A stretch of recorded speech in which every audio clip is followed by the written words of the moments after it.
وإذا كنت فيهم فأقمت لهم الصلاة فلتقم طائفة منهم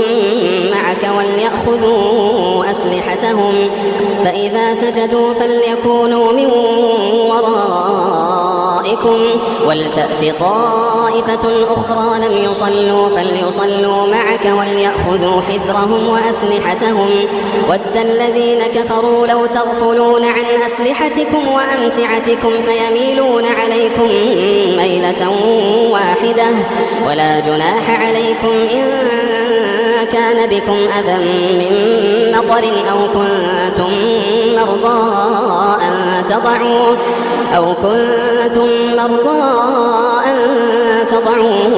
أسلحتكم وخذوا حذركم إن الله أعد للكافرين عذابا مهينا